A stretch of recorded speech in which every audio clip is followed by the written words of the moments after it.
ప్రేక్షకులందరూ నమస్కారం. ఈరోజు మన స్టూడియోలో ప్రముఖ తంత్ర జ్యోతిష్యులు, జ్యోతిష రత్న, జ్యోతిష సామ్రాట్ చింతా రుక్మాన్ గదరావు గారు మనతో ఉన్నారు. గురుగారితో మాట్లాడేద్దాం. నమస్కారం గురుగారు. మాతృదేవోభవ, పితృదేవోభవ, ఆచార్య దేవోభవ. గురుగారు, జూలై మాసంలో మకర రాశి వారి పరిస్థితి ఓవరాల్గా ఈ నెలంతా ఎలా ఉండబోతుంది? ఆర్థికంగా, ఆరోగ్యంగా ఎలా ఉంటుంది? పాజిటివ్గా ఉంటుందంటారా, నెగిటివ్గా ఉంటుందంటారా? ఎలాంటి జాగ్రత్తలు తీసుకోవాలి గురుగారు? 2025 జూలై మాసంలో మకర రాశి వాళ్ళకు చాలా బాగుంటుందండి. ఎందుకంటే ఈ మధ్యకాలంలో వీళ్ళు పడ్డంత ఇబ్బంది ఏ రాశి వాళ్ళు పడలేదు. ఎందుకంటే ఏలినాటి శని ఇప్పుడే రిలీజ్ అయింది వాళ్ళకు. పూర్తిగా ఆయన వదిలేసి వెళ్ళాడు, దూరంగా వెళ్ళాడు.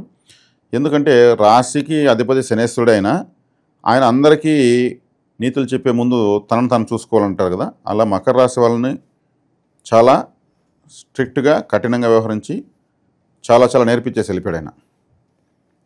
ఇప్పుడు ఒక వాస్తు తెలిసినటువంటి వ్యక్తి పెద్ద పెద్ద తాజ్మహల్ లాంటి బంగ్లాలు కడుతూ తన పూరు గుడిసెలు ఉంటే ఎలా ఉంటుంది? తన ఇల్లు కట్టుకోకపోతే తను చిన్న ఇల్లు కట్టుకున్నా కానీ కరెక్ట్గా కట్టుకోవాలని చూస్తాడు. అతను మేస్త్రిగా అతనికి విలువ ఉండదు. అందరికీ ఇల్లు కడితే తన ఇల్లు ఇలా ఉంది. అలా శని భగవాన్ వారు మకర రాశిని చాలా స్ట్రిక్ట్గా 200%, 300% కేర్ తీసుకుని మరీ వాళ్ళకు చాలా జీవితాన్ని నేర్పించి వెళ్ళిపోయాడు. సహజంగానే వీళ్ళు కర్మజీవులు, అంటే కృషితో నాస్తి దుర్భిక్షం అని చెప్పేదానికి మకర రాశి తార్కాణం. వాళ్ళు సులభంగా ఏది కావాలని ఆశించరు, పని చేసి తీసుకుంటారు. ఇక్కడ వచ్చినది ఏంటంటే వీళ్ళకు ఎక్కువ కష్టం తక్కువ ఫలితం, ఎక్కువ కష్టం తక్కువ గుర్తింపు. వీళ్ళ బంధువులు వీళ్ళకి సెట్ కారు, వీళ్ళ స్నేహితులు వీళ్ళని వాడుకొని వదిలేస్తారు. వీళ్ళ సహజంగా వీళ్ళకి జరిగే పరిణామాలు అనుకోవచ్చు, లక్షణాలు. వీళ్ళు కూడా ఏంటంటే చెడ్డ చేసినప్పుడు మళ్ళీ వస్తే హెల్ప్ చేస్తారు. ఐడియా అడిగితే చాలా ఇచ్చేస్తారు. పని చేసేవాళ్ళంటే వీళ్ళు ఒక విధంగా ఇది జర్మనీ, అదేవిధంగా సౌత్ కొరియా, చైనా, జపాన్ లాంటి దేశాలంతా వాళ్ళు నష్టపోతే 100% కష్టపడతారు. నష్టపోతే మళ్ళీ 200% కష్టపడతారు. మళ్ళీ కానీ నష్టపోయారు అనుకో మళ్ళీ 300% కష్టపడతారు. మళ్ళీ 400% కష్టపడేది మాత్రం ఆపరు. సక్సెస్ అయ్యే వరకు పనిచేస్తారు. అటువంటి వాళ్ళు వీళ్ళు మకర రాశి వాళ్ళంతా కూడా తమను తాము నమ్ముకున్న వాళ్ళు. కానీ వీళ్ళకు అనుకున్నది ఒకటి, జరిగేది ఒకటి. అయినా వీళ్ళు అనుకున్నది వీళ్ళకి ఎప్పుడు జరగదు. ఒకరి కింద వీళ్ళు పనిచేస్తే మాత్రము వాళ్ళ అదృష్టవంతులు. యజమాని బాగా బెనిఫిట్ పొందుతాడు బ్రహ్మాండంగా. తక్కువ జీతం ఎక్కువ పని చేసేస్తారు. వేరే వాళ్ళ డ్యూటీ కూడా లీవ్ వేస్తుంటే ఆ డ్యూటీ కూడా కలిపి చేసేస్తారు వీళ్ళకి మాత్రం తక్కువే వస్తుంది. మళ్ళీ వీళ్ళు ఇచ్చే ఐడియాలతో కంపెనీ మంచి స్థాయికి వెళ్తుంది. వీళ్ళని సన్మానం చేయరు, అన్నీ భరిస్తూ ఉంటారు పాపం. వీళ్ళకి తల్లిదండ్రులు కూడా అర్థం చేసుకోరు. తల్లిదండ్రులు వీళ్ళే అర్థం చేసుకుంటారు, అయినా వీళ్ళ జరగదు. భారతదేశం స్వాతంత్రం వచ్చి కూడా మకర లగ్నం అని కూడా చెప్తారు పెద్దలు. ఎందుకంటే కర్మకారక లగ్నము కాబట్టి ఈ రాశి అనేది చెప్పాలంటే చాలా గొప్ప రాశి. మంచి లక్షణాలు ఉంటాయి వీళ్ళకు. రెస్పాండ్ కాందే ఉండలేరు వీళ్ళు, ప్రతి విషయానికి రెస్పాండ్ అవుతారు. అటువంటి మకర రాశి వాళ్ళకు ఇప్పుడు ఏలినాటి శని విడుదలైపోవడము, వీళ్ళకి అపారమైనటువంటి అనుభవంతో కూడుకున్నటువంటి పరిస్థితులు వీళ్ళు ఈ మధ్యనే ఖర్చు పెట్టడము. ఇప్పుడు గురువు 6వ ఇంట్లో ఉన్నాడు. 6వ ఇల్లు అంటే శత్రు, రోగ, రుణస్థానము. ధనకారకుడు రుణస్థానంలో ఉన్నప్పుడు అప్పు చేసి వీళ్ళు ఏదైనా చేస్తే సక్సెస్ అయిపోతారు కంపల్సరీ. అంటే అప్పు చేసి వ్యాపారం పెట్టినా కూడా సక్సెస్, అప్పు చేసి ఇల్లు కట్టినా సక్సెస్, అప్పు చేసి విదేశాలకు వెళ్ళినా కూడా బాగా ఈ ఉపయోగకరమైన ఏ పని వీళ్ళు ఎప్పుడు అప్పు చేయొచ్చు. ఎందుకంటే 6వ ఇంట్లో ధనకారకుడు రుణస్థానంలో ఉన్నప్పుడు అప్పు ద్వారా వీళ్ళు అభివృద్ధి చెందాలంతే.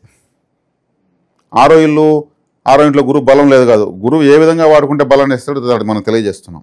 కాబట్టి వీళ్ళకి ఇప్పుడు అది కూడా చాలా డిసిప్లిన్గా గడేస్తారు వీళ్ళు. ఎందుకంటే ఆల్రెడీ ఏం అనిపించారు కదా, వద్దన్న క్రమశిక్షణ, భయభక్తి వీళ్ళ క్రమశిక్షణ ఉంటారు రాసే వాళ్ళే. కానీ ఇప్పుడు ఇది ఇంకా బాగా వీళ్ళకి అడిషనల్ సపోర్ట్ అయింది. రూపాయి అనేది ఎక్కడ ఖర్చు పెట్టాలి, ఎక్కడ దాచుకోవాలి బాగా తెలిసి ఉంటుంది. ఖచ్చితంగా తెలిసి ఉంటుంది. ఎక్స్ట్రాడినరీ రాశి మకర రాశి మాత్రం. ఎందుకంటే వీళ్ళు కష్టపల్లి అని తెలిసిన వాళ్ళు. వీళ్ళు పంజాబీ డాబా వాళ్ళు అర్ధరాత్రి తలుపు తట్టి ఒక రోటీ అడిగితే 3 రూపాయలకు వేసిస్తారు వాళ్ళు. దాన్ని వేసి ఆ 3 రూపాయల కోసం లేస్తారు వాళ్ళు. అటువంటి వాళ్ళు మకర రాశి వాళ్ళు డబ్బును ఎప్పుడు ఇంకా దుర్వినియోగం చేయరు. ఇప్పుడు ఏలినాటిని కంప్లీట్ చేసిన వాళ్ళు అవకాశాన్ని దుర్వినియోగం చేయరు. సో అప్పు చేస్తే కనుక బాగా కలిసి వస్తుంది అంటారా? అంటే మనీ ఫ్లో వీళ్ళకి ఇప్పుడు నేను చెప్పాను కదా, 5 రూపాయల వడ్డీ 10 రూపాయల వడ్డీకి తీయకూడదండి. అది తప్పు. అప్పుడు లక్ష్మీదేవి కోపం వస్తుంది. బ్యాంక్ లోన్ తీసుకోవచ్చు. ఎందుకంటే ఇప్పుడు చాలా మంది స్పెక్యులేషన్ కలిసి వస్తుందంటే బెట్టింగ్లు పెట్టేస్తూ ఉంటారు, అమ్మ నాకు బాగా కలిసి వస్తుందని చెప్పి. అలాగే ఇప్పుడు అంటే మనీ ఫ్లో కాస్త ఇబ్బందిగా ఉంటుందంటారా? అప్పు చేయాల్సిన పరిస్థితి వస్తుందంటారా? అంటే అప్పు చేయాల్సిన పరిస్థితి వచ్చినప్పుడు వీళ్ళు చేసి ప్రయోజనకరమైనటువంటి దానికి పెడితే అది త్వరగా తీరుతుంది. వీళ్ళు గెటన్ అయిపోతారు. గురువు 1 సంవత్సరం ఉంటాడు అంతే. ఈలోపు అప్పు ద్వారా డబ్బు తీసుకుని పెడితే అవకాశాలు ఎక్కువ వస్తాయి. అది ప్రయోజనకరమని పెడితే ఖచ్చితంగా సక్సెస్ అయిపోతారు, మళ్ళీ అప్పు చేసే పరిస్థితికి రారు. ఇంకా బెట్టింగ్లు కడుతున్నాము అంటే వాళ్ళు చిన్న వయసు వాళ్ళు ఉంటారు, ఒక్కసారి కూడా ఏలియన్స్ని ఫేస్ చేయని వాళ్ళు ఉంటారు. అర్థమైందా మీకు? ఆ మెచ్యూరిటీ లెవెల్స్ కూడా ఇంపార్టెంటే. చదువు విద్యార్థులు ఉంటారు, వాళ్ళ యొక్క ఏలియన్స్ని తల్లిదండ్రులు పనిచేస్తుంది. పెండ్లయ్యే వరకు విద్యార్థుల జాతకాలు తల్లిదండ్రులు పనిచేస్తాయి. ఎందుకంటే వాళ్ళ సంరక్షణ వాళ్ళదే కాబట్టి, వాళ్ళ పుట్టడానికి కారకులు వాళ్ళు కాబట్టి. ఇంకా పెద్దవాళ్ళు ఉద్యోగం పెళ్లిడికి వచ్చిన వాళ్ళు, ఉద్యోగులు వెతికే వాళ్ళు, నడి వయసులో ఉన్నవాళ్ళు, పిల్లలకు పెళ్లిళ్ళు చేసే స్థాయిలో ఉన్న వాళ్ళంతా కూడా జాగ్రత్త పడిపోతారు. ఆల్రెడీ వాళ్ళ జాగ్రత్తలు ఉన్నారు కూడా. ఏళ్ళ నడిచిన వెళ్ళిపోయింది. సో ప్రజెంట్ ఈ నెలలో కూడా గ్రహస్థితి చూసుకుంటే అన్ని శుభ ఫలితాల ఏ విషయాల్లో బాగా జాగ్రత్తగా ఉండాలంటారు గురుగారు? బాగా జాగ్రత్త తీసుకునే అవసరం వీళ్ళకి ఏం లేదండి. ఇప్పుడు బాగా వీళ్ళు ధైర్యంగా ఉండొచ్చు. వీళ్ళకి ఏదైనా అవసరం అనుకుంటే ఆలోచించి నిర్ణయం తీసుకునే స్థాయికి వచ్చేసారు. వీళ్ళ యొక్క సామర్థ్యం తగిన విధంగా ప్రాజెక్టులు పెట్టుకోవచ్చు. స్వతహాగా కష్టపడే లక్షణం ఉన్న వాళ్ళు కాబట్టి మకర రాశి వాళ్ళు డబ్బు దొరుకుతుంది. వీళ్ళు అప్పు ప్రయత్నిస్తే అధిక వడ్డీకి తీసుకోకుండా ఉంటే చాలు. వాడు ఏమన్నా అధిక వడ్డీ అడిగినాడంటే మన శాపం పెట్టేసి వదిలేయచ్చు అని. తప్పులేదు. 5 రూపాయలు ఇస్తే 10 రూపాయలు ఇస్తారని చెప్పించడం తప్పేం లేదు. ఇక భూమికి సంబంధించిన వ్యవహారాలు ఎలా ఉండబోతున్నాయి? సొంత ఇంటి కళ మరి వీటి పరిస్థితి? సొంత ఇంటి కళ వీళ్ళకి కొంచెం కష్టమేనండి. ఎంత గ్రహస్థితి బాగున్నా కానీ ఇది ఒకటి. సొంత గ్రామము, సొంత ఇల్లు, బంధువులు, వాహనము, ఇవన్నీ వీళ్ళు నమ్మకస్తులపైన పేరు పెట్టి తీసుకోవాలి. వీళ్ళ పెళ్ళి భార్య పేరుతో, వీళ్ళ పేరు మీద ఏది కలిసి రాదా? గ్రోత్ ఉండదు. వీళ్ళ పేరుతో ఉండేది గ్రోత్ రాకుండా వీళ్ళు నేను కొన్నాను రేటే లేదు, నా పక్కన వాడి కొద్ది దూరంలోనే ఎంతో పోతుంది, వీళ్ళు అమ్మిన తర్వాత వారానికి రేట్ వచ్చేస్తుంది. నేను నా దగ్గర తీసుకున్నాడు వారానికి నాకు డబుల్ రేట్ వచ్చింది అంటుంటారు. కాబట్టి వీళ్ళకు ఇవి మాత్రం కలిసి రావు. ఎప్పటికీ గోచారం సంబంధం లేకుండా చెప్తున్న విషయాన్ని వీళ్ళ నమ్మకస్తుల పైన పెట్టుకోవడం వల్ల గ్రోత్ వస్తుంది. కాబట్టి స్వగృహ యోగం కూడా వీళ్ళు ఏదైనా ఉంటే వేరే వాళ్ళ పేరుతో చేయొచ్చు. వీళ్ళ ఇంటి కుటుంబం భార్య పేరుతో చేయొచ్చు. భార్య మకర రాశి అయితే భర్త పేరుతో చేయొచ్చు. గ్రోత్ ఉంటుంది. ఇక వైవాహిక జీవితం ఎలా ఉంటుంది? ఎప్పటి నుంచో సంతానం కోసం ఎదురు చూసే వాళ్ళకి ఏదైనా గుడ్ న్యూస్ ఉందా? గుడ్ న్యూస్ ఉందండి. సంతానం కోసం చేసే ప్రయత్నాలు కలిసి వస్తాయి. ఎందుకంటే పంచమాధిపతి శుక్రుడు పంచమంలోనే ఉన్నాడు. శుక్రుడు అంటే వీళ్ళకు ఆడబిడ్డ మగబిడ్డ సంబంధం లేకుండా ఎవరైనా మనకు కావాల్సిందే, అందరూ సమానం అనుకుని వెళ్ళిపోతే బెటర్. మంచి సత్సంతానం ఉంది. పంచమ స్థానంలో శుభగ్రహము, మకర రాశికి పంచమాధిపతి పంచమంలో ఉండడము. ఇప్పుడు సంతోషకరమైన వార్త వింటారు వీళ్ళు. శుక్రుడు లగ్జరీ కారకుడు. ఖుషీగా మనం ఎంజాయ్ చేసే ప్రతి విషయానికి శుక్రుడు కారకుడు. ఆయన అక్కడే ఉన్నాడు. కాబట్టి ఈ రాశికి విపరీత రాజయోగుడు. దశమాధిపతి కూడా ఆయనే. కాబట్టి వీళ్ళకు వృత్తి, ఉద్యోగ, వ్యాపారాలు కానీ, వివాహ, సంతాన విషయాలు కానీ, శత్రు నిర్మూలన కానీ ఏదైనా సరే వీళ్ళ కత్తికి ఎదురు లేదు. బాగా నలిగిపోయి ఉన్నారు కాబట్టి ఎవరు మనల్ని మోసం చేస్తున్నారు, ఎవరు మన మిత్రు, ఎవరు శత్రు అన్నీ కూడా పకడ్బందీకి వీళ్ళకి తెలుస్తాయి అంటారు ముందే. ఎందుకంటే చాలా నలిగిపోయి ఉన్నారు కాబట్టి తెలుస్తాయి. వీళ్ళకు 2వ ఇంట్లో రాహు ఉన్నాడు. 2వ ఇంట్లో రాహు ఉంటే మకర రాశికి 2వ ఇంట్లో రాహు వచ్చేసాడు ఏదో చేస్తాడని కాదు. రాహువు మకర రాశికి శని కారకత్వ, శని వర్గ గ్రహము, శనివత్ రాహు అంటారు. ఆయన 2వ ఇంట్లో ఉంటే వీళ్లకు మంచి ముష్టాన్న భోజనం దొరుకుతుంది. మసాలా ఫుడ్ అంతా రాహువే. మంచి ఫుడ్ తింటారు వీళ్ళు. చెప్తాడు ఏదో మల్టీ క్వశ్చన్ రెస్టారెంట్ అంటాడు. అట్టా వాటికి పోయి భోజనం చేస్తాడు, మళ్ళీ డబ్బు వస్తుంది.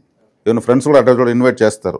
కాబట్టి రాహు వల్ల కూడా శుభకారకత్వం ఉంది. రాహువు మల్టిపుల్ టైమ్స్ బెనిఫిట్స్ చేయడం ప్లానెట్ అనమాట. కాబట్టి వీళ్ళు ధనపరంగా కూడా బాగా ఉంది. ప్లానెట్స్ అంతా పాజిటివ్లు ఉన్నాయి. గురువు గురించి అందరూ గురుబలం లేదనుకుంటారు. గురువు అప్పు ద్వారా కలిసి వస్తాడు, లేదంటే కలిసి రాడు. ఇంకోటి ఏమంటే జాతకంలో వ్యతిరేక దశ జరుగుతూ ఉంటే నేను చెప్పిన ఫలితాలు పనిచేయవు. వ్యతిరేక దశ కేతు మహర్దశ, లేదంటే ఈ లగ్నం వాళ్ళకు గురుదశ, ఈ లగ్నం వాళ్ళకు రవి దశ, రవి అష్టమాధిపతి, ఈ లగ్నం వాళ్ళకు చంద్రదశ కలిసి రావు. ఆ దశలు జరుగుతూ ఉంటే ఇప్పుడు గోచారంలో కొంత ఉన్నత స్థితి కనిపిస్తుంది. కానీ ఇప్పుడు అట్లాంటివి ఏమీ లేకుండా శని దశ కానీ, శుక్రదశ కానీ, బుధ దశ కానీ, రాహుదశ కానీ ఉంటే మకర రాశి వాళ్ళు ఇంకా దూసుకెళ్తారు. వ్యక్తిగత జాతకం కూడా ఇంపార్టెంటే మనకు తెలియదు కాబట్టి ఓవరాల్గా చెప్తున్నాము. ఇవి హింట్ ఇవ్వడం వల్ల మన వాళ్ళు కరెక్షన్ చేసుకుంటారు. సో ఈ నెల మరి వీళ్ళకి ఎలాంటి పరిహారాలు అవసరం అంటారు గురుగారు ఈ రాశి వాళ్ళకి? పరిహారాలు అంటే మకర రాశి వాళ్ళకు పరిహారాలు అంటే వీళ్ళు చెప్తారు కృషితో నాస్తి దుర్భిక్షం అంటే కష్టపడేవాడి దగ్గర దరిద్రం ఉండదు అన్నట్లు అటువంటి రాశి. కాబట్టి ఏలినాడ్స్ని ప్రధానంగా వదిలేసింది.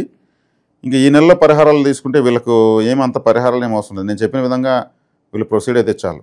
ఈ నెల వరకు ఏం పరిహారాలు బాగుంది. ఇంక వీళ్ళకి 30 సంవత్సరాలకి ఏలినాడ్స్ని రాదు. ఈ 30 ఏళ్ళు గ్రోత్ వీళ్ళకు. ఆయన ఇంకా దైవారాధన విషయంలో ఎవరు నీకు ఆరాధిస్తే బాగుంటుంది అంటారు గురుగారు వీళ్ళు? దైవారాధన విషయంలో మకర రాశి వాళ్ళు ఎక్కువగా వారాహి అమ్మవారిని ఆరాధిస్తూ ఉంటారు. వారాహి అమ్మవారిని అదేవిధంగా ఈ రాశిలో ఉత్తరాషాఢ, శ్రవణం, ధనిష్ట 3 నక్షత్రాలు ఉంటాయి. ఉత్తరాషాఢ నక్షత్రం వాళ్ళు శ్రవణ నక్షత్రం దాన్ని బలపరుచుకోవాలి. శ్రవణం అంటే ఏంది? వినడము. మంచి సంగీతం వింటూ ఉంటే, భక్తి పాటలు ఎక్కువగా వింటూ ఉంటే, వీళ్ళ ఇష్టదైవం యొక్క పాటలు వింటూ ఉంటే మంచిది. ఒక మంచి ఫ్లూట్ బొమ్మ హాల్లో పెట్టుకోవడం మంచిది. సరస్వతీదేవి ఫోటో పెట్టుకోవడం మంచిది. మంచి సంగీత ప్రియులుగా ఉండడం మంచిది ఉత్తరాషాఢ నక్షత్రం వాళ్ళు. ఇక శ్రవణ నక్షత్రం వాళ్ళు ధనిష్ట నక్షత్రాన్ని బలపరుచుకోవాలి. ధనిష్ట అంటే ఏమి?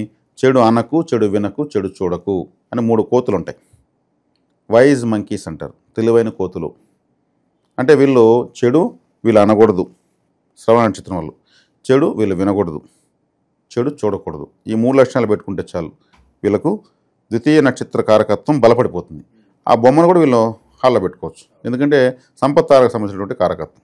ఇక ధనిష్ట నక్షత్రం వాళ్ళు శతభిష నక్షత్రానికి సంబంధించి బలపరుచుకుంటే చాలు. శతభిషం అంటే ఏమి? 100 నక్షత్రాల కలయిక. గెలాక్సీ ఫోటో పెట్టుకోవచ్చు, ద్రాక్ష పండ్లు గుర్తు పెట్టుకోవచ్చు, తేనె పెట్టుకోవచ్చు ఫోటోగా, తేనె స్వీకరించవచ్చు, ద్రాక్ష పండ్లు తినచ్చు. అందులో ద్రాక్ష కూడా డ్రై ఫ్రూట్స్ తీసుకోవచ్చు. కాబట్టి నక్షత్ర పూజ చేయొచ్చు. ఆకాశంలో కర్పూర హారతి ఇచ్చి డ్రై ఫ్రూట్స్ పెట్టి నలుపు ఎండు ద్రాక్ష పెట్టి నక్షత్రాలు సమర్పించి వీళ్ళు ప్రసాదంగా తీసుకోవచ్చు. మల్టిపుల్గా డెవలప్ అవుతారు.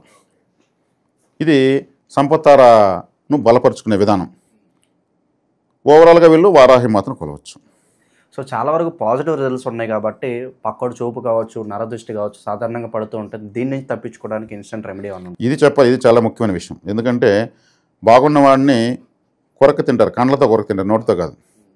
అప్పుడు వాళ్ళు ఏం చేయాలంటే, ఇది వీళ్ళకే చెప్తున్నాను కానీ అందరూ కూడా ఉపయోగించుకోవచ్చు ఈ పరిహారం. దిష్టికి సంబంధించి మీరు ఇది దిష్టి ఎక్కువ మకర రాశి వాళ్ళకు ఉంటుంది కాబట్టి ఓ బకెట్ నీళ్ళు తీసుకోవాలి, గోరువెచ్చగా ఉండాలి నీళ్ళు.